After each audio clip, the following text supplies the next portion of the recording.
US President Joe Biden has formally announced his re-election bid. Exactly 4 years after he first announced his election run, the incumbent US President's announcement has put an end to all the speculations around it as he formally kicks off his 2024 campaign. He is already the oldest president that the country has ever seen, and he will be running for office at the age of 82. While the US Election Commission puts no age limit, but it does come up with its own complexities. It's a race that could pit 80-year-old Biden against Donald Trump once again.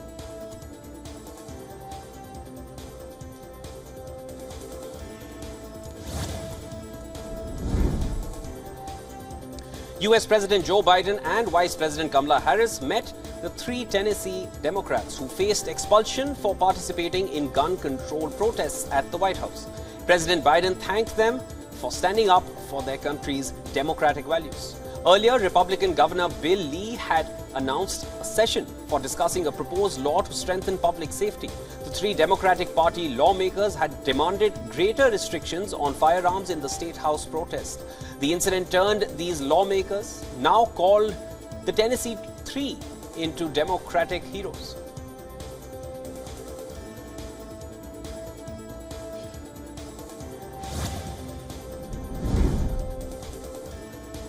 A day after the head of the United Nations handed Russia a letter with proposals to improve and expand the Black Sea grain deal, the Kremlin has reaffirmed its position on the Black Sea grain deal, saying it's not working for Moscow. Last July, the deal was brokered by Turkey and the United Nations. It was to allow Kiev to resume grain exports from its Black Sea ports that had been severed after the beginning of the Ukraine war. Russia has signaled that it will not allow the deal to be extended beyond 18th of May unless obstacles to its own food and fertilizer exports are removed. The grain deal was aimed at alleviating a global food crisis.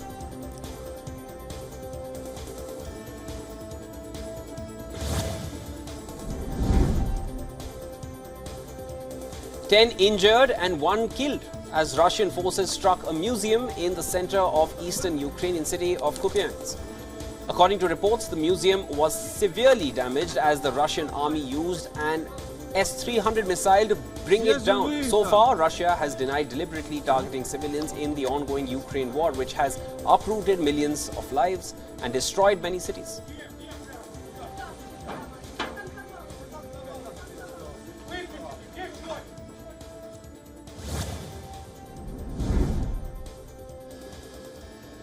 Indians have overtaken Albanians to become the second largest group crossing the English Channel, the first being the Afghanis.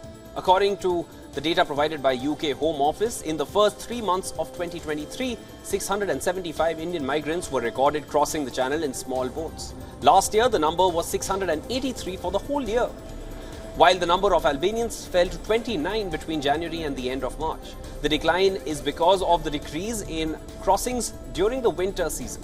After Indians, the next biggest group is that of Iranians at 524, followed by Iraq at 345, Syria with 286 and Eritrea at 232. This year, more than 5,500 migrants have crossed the channel.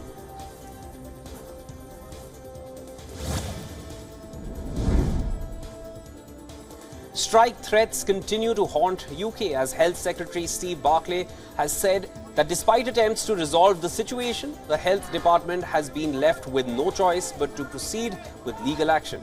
According to the minister, he is acting on a request from NHS employers as they have declared the planned walkout on 2nd of May as unlawful.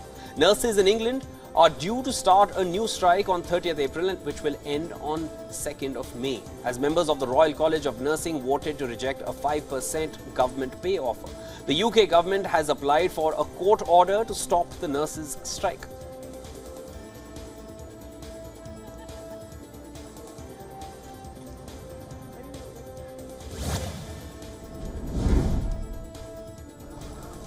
Many leaders, including UK Prime Minister Rishi Sunak, have been critical of China and its growing influence. Later today, UK Foreign Secretary James Cleverly is set to call for UK to have a more constructive but robust relationship with China.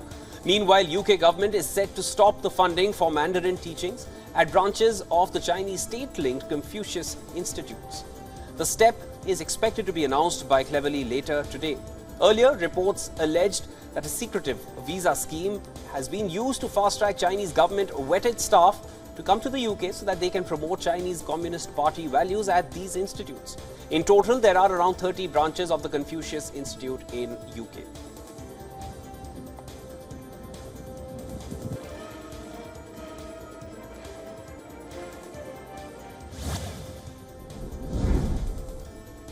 Indian Prime Minister Narendra Modi has inaugurated the country's first water metro in the southern state of Kerala. It's a first-of-a-kind public boat service integrated with a metro rail network. The Kochi Water Metro is a project being implemented by Kochi Metro Rail Corporation Limited with the assistance of a German funding agency. Among other features, it includes boats that are hybrid, battery-powered, air-conditioned and disabled-friendly. The water metro will operate on water bodies like any other ferry or traditional boat service, but it is endowed with modern facilities, enhanced safety and security measures as well.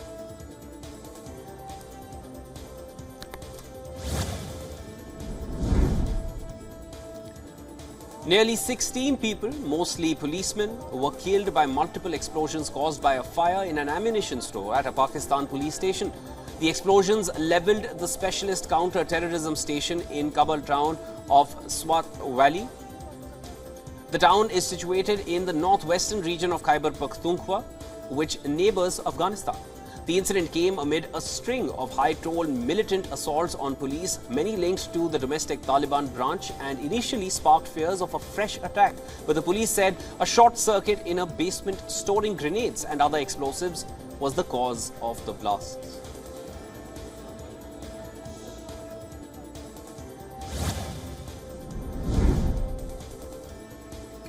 The buzz is on that Pakistan's imposition of fine on China's National Petroleum Corporation has soured economic ties. Many projects under China-Pakistan Economic Corridor have already been stalled. The recent imposition of a $2.48 million fine by a Pakistan civil court on China has again brought forth the increasing economic mistrust between the two countries. According to reports, China has slowed investments in large infrastructure projects as these projects are vulnerable to local politics. Reportedly, the Chinese contractors were overcharging Islamabad by $3 billion on two CPEC power plants.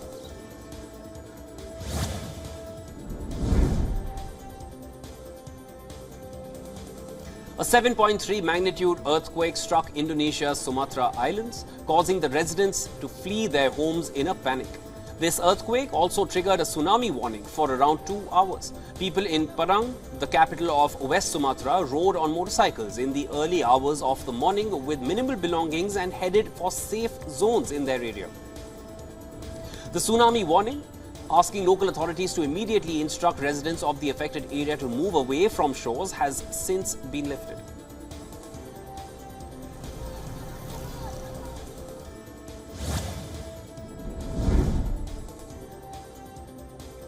Singapore government has slammed British billionaire Richard Branson for criticizing death penalty given to a man convicted of conspiracy to traffic over 1 kilogram of cannabis. Government says Branson has showed disrespect for Singapore's judges and criminal justice system. Tangaraju Supaya, a 46-year-old Singaporean, was convicted of abetting the trafficking of more than 1 kg of cannabis and was sentenced to death on 9th October 2018. He is scheduled to be hanged on Wednesday.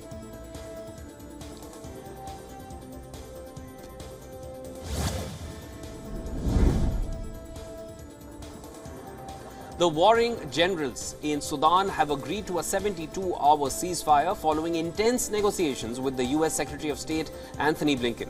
The U.S. Secretary of State announced that the ceasefire will go into effect from midnight on Monday. Millions of Sudanese are unable to flee what is one of the world's poorest countries with a history of military coups. They are trying to survive acute shortages of water, food, medicine and fuel, as well as power and internet blackouts.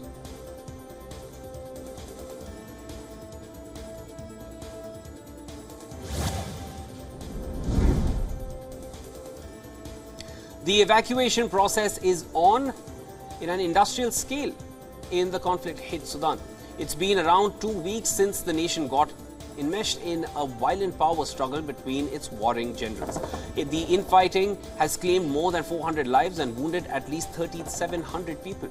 Britain has launched a large-scale evacuation of its citizens trapped in Sudan. The move comes after the warring generals agreed to a 72-hour ceasefire brokered by the United States. India, Germany, France, Italy and Japan are among others busy evacuating their stuck nationals in Sudan, while Saudi Arabia has continued to lend a helping hand for the same.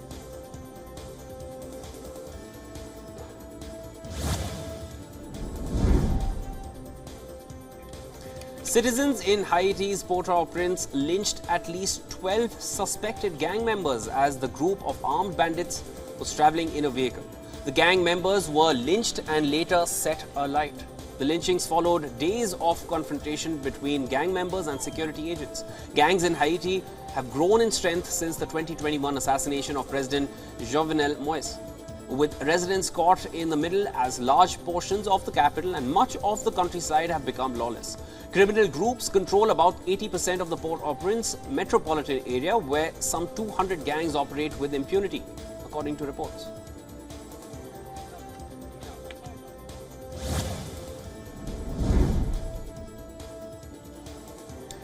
The death toll linked to the Kenyan cult has risen to 73, but reports say it could reach even further as the Kenyan Red Cross said 112 people have been reported missing. The bodies are believed to be of followers of a death cult who were asked by their pastor to starve themselves in order to meet their maker. The cult's leader, Paul McKenzie, was arrested on April 14 following a tip-off that suggested the existence of shallow graves containing the bodies of at least 31 of his other followers. The Directorate of Criminal Investigations in Kenya tweeted that 33 people have so far been rescued.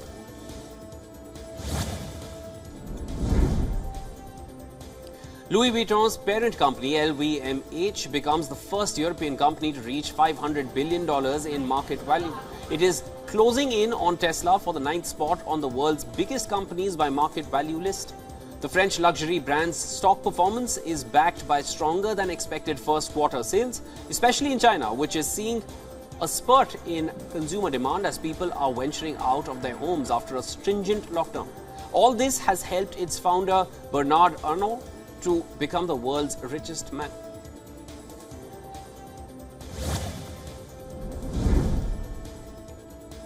At a summit in Belgium, leaders from European countries surrounding the North Sea have pledged to rapidly scale up offshore wind power generation in the region to strengthen energy security. The aim is also to curb reliance on Russian gas and reduce use of CO2-emitting fossil fuels, which remain dominant.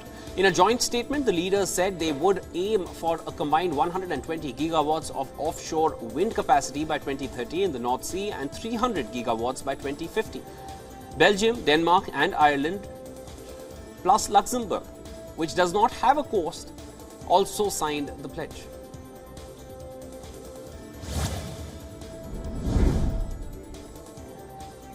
A zoo in Thailand is helping save endangered red-headed vulture population to thrive and survive.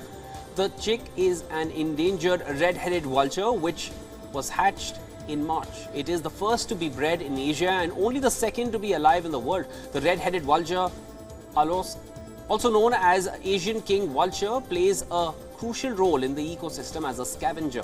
It limits the spread of diseases by helping dispose of animal carcasses.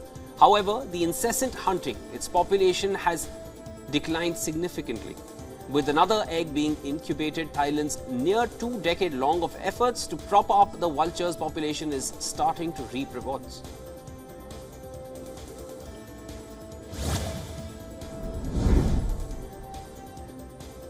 Peruvian archaeologists have discovered a mummy believed to be over 1,000 years old with some of its skin and hair still intact.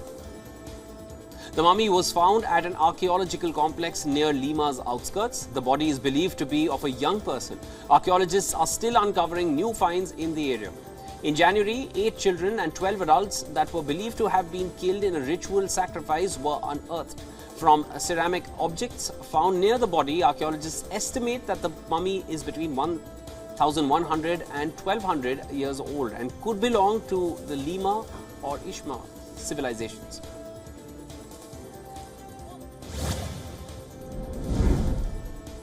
Kedarnath Temple in India's northern Uttarakhand state has again opened its doors for devotees.